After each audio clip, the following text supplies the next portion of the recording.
Hi ladies and gentlemen, you noticed in the last video, and I've done this a number of times, I often get the wrong date and I don't know why that happens. I said on the last one I did it on September 2nd, and a lot of you caught that I said it was August 2nd.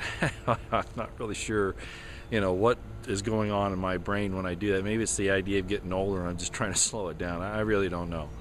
But at any rate, you know that I do that at least occasionally, and so guess what? I'm not giving you the date today. I'm just going to ignore that altogether. Well, yeah, I know I'm doing another video quickly here now, but we're seeing some pretty significant things. I put out that video with Brand Thornton last couple of days, and showed you what's going on with the petrodollar and why the elite and the political leaders and the corporate talkers, all those want war because they want to ensure that their bank accounts stay, valid. But it goes deeper than that, of course. And if you've done any research on this, or if you've listened to anything that I've talked to you about, those who believe in the Luciferian system are very much involved in the destruction of the creation of God. That's what they're really about. And that even includes themselves if need be, and we've even seen evidence of some of them saying that they include themselves in this total and complete annihilation of this creation. So I need to go there today just very, very quickly, because we're seeing this rush to war. There are a lot of things. Lies are being exposed by establishment. Lies are being exposed by people we wouldn't normally see them being exposed from. Normally when you hear things coming from Russia or from opposition governments, you figure it's war propaganda. But this time we've got all of this, the internet and the information age, despite the fact that the U.S. government would like to shut that down, is really giving us a lot of information, and that's really important to make sure that we're holding on to that and taking advantage of it. And so I'm going to go somewhere today that maybe you don't want me to go, but I feel like it's my responsibility to some extent. And I'm saying this of myself. I'm not claiming that I have any calling, divine or otherwise, to do this, but I do feel that I have to bring out some observations that I've made. And most of you know that I've had a very expansive, broad, and deep religious, spiritual background, not just my political, military, and civilian side. So I'm not going to say what I'm going to say here without quite a bit of experience and quite a bit of study. Okay, so and I'd even go into some other things about what I've seen and explain those, but I don't think right here is the time or the place. I'm going to do this from a heart-to-heart point of view, and you can either take it and use it in your life, in your preparations, in your attempt to get near and nigh unto God and ask Him to be nigh and near unto you, or you can just use it as you see fit or not at all. So what I'm going to say is this right now, no, we're not supposed to judge others, but when evil is rampant and doing the things that it's doing here, and it's obvious what it is that they're doing if you're paying attention, if you understand, they're out for the destruction of everything, and taking it all with them into the abyss. Okay, that's what they're doing. They understand, or at least they believe, a spiritual system or an evil system like that. Whether you believe it or not, they do. And I think you've heard some other commentators say that. So whether you believe in the spiritual things or not, these people do, and that's really the issue. I hope you believe in spiritual things. I hope you believe in the goodness that life and liberty offers, as opposed to the evil of slavery and death. But that's something that all of us have to come to on our own. As a matter of fact, in one of my books, I talked about that a lot of people that say they have the truth don't. They put dogma before the truth, and that's no way to honor God. I'm actually quoting somebody else. But in addition to that, the truth is something that we have to find on our own. It's an awe of discovery, if we allow it to be. And we still don't force that on others. And that's why you hear me give people, as I talk, so many avenues to escape from, so they don't have to believe what I say. because that's not fair. Even words can be used to force people to follow a specific thing, and so that's why I give you these other ways out. Okay, sure, I have a rather concrete belief system, but I don't think that it's right for me to force you into that. So I want you to find it on your own. I want you to have a way out. Okay, so that's kind of where we are. But as you noticed, I washed my feet and basically asked God to curse the evil ones. And here and right now, actually I heard Alex Jones ask us to do this today, and he's right. Everyone should do it. Everyone should. It's time to stop asking for God to bless these people and open their eyes. They don't want it. You ask God to go ahead and curse them the way they need to be cursed by Him, because that's really what it's come down to. They're not doing this ignorantly, okay? They're not. And it's time to call it as it really is. Say the sun is shining at noonday and admit it to ourselves that these people are out for our destruction. And you don't have to ask God to bless them under this circumstance, not when they've had all these times and opportunities to repent and they've refused to do so. It's now time for us, as David, remember the story of David and Goliath in the Bible? It's time for us to pick up that little tiny stone, put it in our sling, and hurl it at this beast as hard as we can. Okay? And the way we do that, best of all, is to let God fight our battles, but let Him know that we want Him to do that. Okay?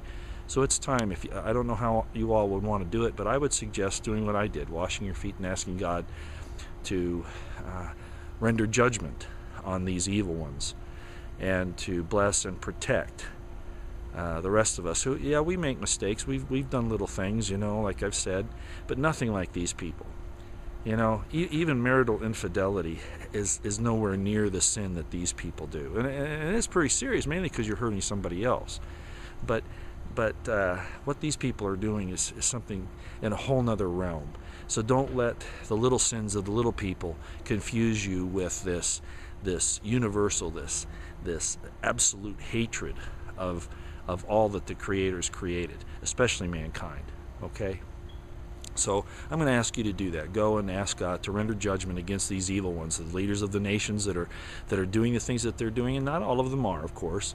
You can name them by name if you want. Make sure, however, that you know what you're talking about.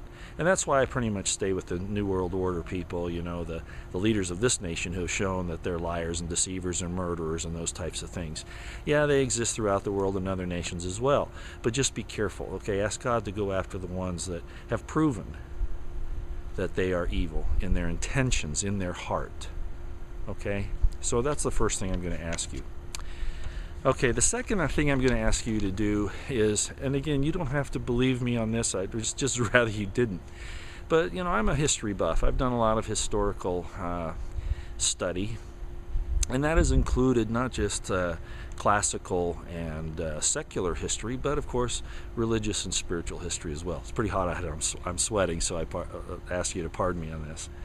But this concept of a savior wasn't really new in Christianity. It was even evident in paganism, and it would be kind of like a man-god type of thing, and a lot of the Christians out there get upset when I talk about the personality of God, the entity of God, and what that's like. But remember, if you're Christian, you believe that He became a man and He was resurrected. And a lot of Christians don't believe in the physical resurrection, but the point is that it was as a man. Okay. Well, what I'm getting at is this. Throughout history, there has been this hope. And it really became personified on a grand scale with the story of the person as Jesus Christ. And some people say, well, that's His name. Well, no, it isn't. That's His calling. Okay, a whole different thing. If you understood what that's really about, that wasn't the man's name that did this, okay? That was his calling. That was his mindset. Remember, let this mind be in you that was in Jesus Christ, in Christ Jesus. It's a mindset. That was not his name. But I won't go there. You can go ahead and use that if you want. Okay, that's fine with me. I guess it'll still get to the same place if your intent, the intent of your heart is right. But the point is that throughout history there have been some things that have happened. And one of those is this story of some type of celestial object that comes close to the earth. And this has not been in just one time, it's been on many. And I could give you all those examples, but you can study those on your own. You know, I give you the opportunity to do that yourself. I just kind of lead you down the path to where you can find it, or at least give you the idea. You know, one of those was some type of a celestial object that came into close to the earth when the story of Nimrod building the Tower of Babel. Part of the reason for him doing that was trying to reach that, or to reach heaven, you know, to reach that object. And we have, you know, hieroglyphs and all kinds of things relating to that as well. Well, one of the things is about a return of a planet about once every 3,600 years, and there are several of these. Okay. Well, you know, this Comet ISON that's been coming, you know, I've looked at this in a little detail. And if any of you want to go on the web and look at this thing, it could be because of the photographic filters that they're using, or any number of things, but this does not appear, when you take away the obscurity of some of the things in the photographs, especially the way they didn't focus, or maybe some of the cloud around it, some of the debris around it. When you look into it, it looks like there's a structure, and it's not natural, at least not in my estimation. So what I'm telling you here is not that I'm absolutely certain that this is what I'm going to tell you I think it is, but it's something to think about, because we really can't fix our problems. The wicked, the evil people, and I don't mean the little people that make mistakes and do stupid things or whatever. I'm talking about people that are out to destroy creation, okay? Very few, if any of you, fall in that category. If you're with the NWO or supporting them, you are, especially if you know what you're doing with them. But at any rate, this thing's coming. It's supposed to be here, I guess, within the next 2 to 3 months, with it being on its closest approach somewhere in January. And there's been some concern about it. Well, look. When he comes back, people seeing this return would say that it was either a planet or a comet, and they would say that that's all it is, until it finally got close and the wicked would realize what it is, that it's his return. This coming would involve the wicked trying to hide from him and going into the earth, you know, things like that. And that it would start as a very small object in the eastern sky and get larger and larger and larger until everybody would look up and realize what it is. Now, how it goes from there, I don't know. But I do know this, that a lot of things with the elite, with the wicked, with the evil ones who run the political organizations and the corporations and all of these things that are trying to usurp control over the mind of man, they're all trying to take this creation and take control of it, okay? Whether their end game is to destroy it or just to rule it, they're trying to do it. And I think they've sped things up, not because of anything we're doing, but because they see that something may be coming to stop them. And let's pray that that's true. Let's hope and pray that it is the good influence in the universe, the creator, or at least his representatives, okay? I'm not saying this as an assurity. I'm not saying that I know it for a fact. I'm just saying there's some corroborating information to lead us to believe that possibly this is an event, that maybe there is something that's happening. Now, a lot of people will say, well, these are the demons coming back. My answer to you on that is very simple. You will know them by their fruits. You can't figure them out before they get here. You can't make a blanket statement that they're evil. You can't make a blanket statement that they're good. But if this happens, if it happens, and I'm really opening myself up here, I realize that. A lot of you are going to say, well, gee, Roy, you know, you've had your feet on the ground on so many things, and now you're going off on this tangent, this really crazy idea. You know, if any of you have ever studied other spiritual systems, other kind of communication systems, the spiritual person is often depicted as a fool. The fool is the most spiritual concept. What did they say about Jesus? You know, kind of goes like this. John the Baptist came neither eating nor drinking, and you found fault with him. The Son of Man comes eating and drinking, and you say that he's evil, that he's bad. And I don't remember the exact quote, but I think you get the idea. So that's the concept. It's not what a man takes into his mouth that defiles him, is what comes out. And my intent in this is not to force you to believe it, but to examine it. It won't even force you to examine it, but encourage you to examine it and take it in as a possibility. A lot of things about the signs in the heavens in the last days. And there, Dabu 7, I think, had a rather good video about this thing. And somebody rebutted him who is a Christian, who claimed to be, saying that there's only one reference in the New Testament about signs in the heavens and the earth. Well, no, that's not true. It's all through in Revelations and Hebrews. I mean, it's all over. It's all over in the Gospels. It's all over, and it's certainly in the Old Testament. It took a big portion of it. I mean, for crying out loud, in your own New Testament, it talks about the wise men seeing the signs in the stars. The star of the King, the star of the Messiah. So come on, folks. What is the one book that man can't alter? He might alter the interpretation of it on the earth, but what is the one book he can't monkey with? The book written in the stars. And if you find the code for that, if you find it, you can decipher it. Okay, I'll just leave it at that. Long video, didn't mean to do it that long. I might have someone else come on and discuss this with me sometime here in the next few days. I just want to make sure that we do it justice. But I wanted to do those two things, say that we're in a precarious situation right now. These men, these people that control these armies and navies and all of that want to destroy us, our wives, and our children.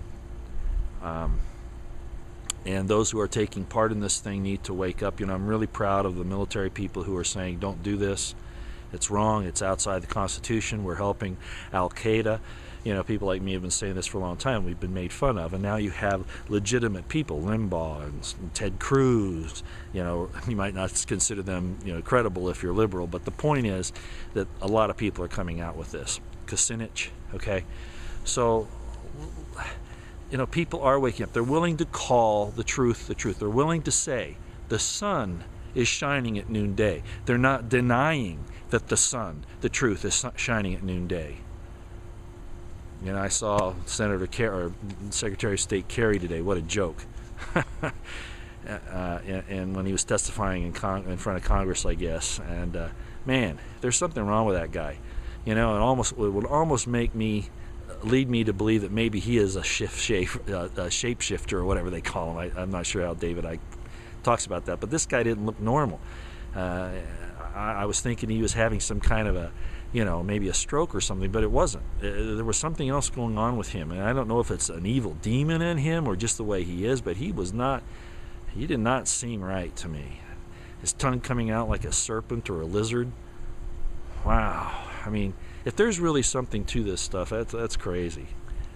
That's crazy. I would never have gone that far, but you see these things in evidence and you wonder. So, again, the two things I want you to do, if you will, please. Pray to God to bring judgment upon these evil ones and to protect our families and our loved ones against this destruction that's coming. And it is coming, one way or another. It's at the door. It is here. Whether man does it or whether God does it, it's here.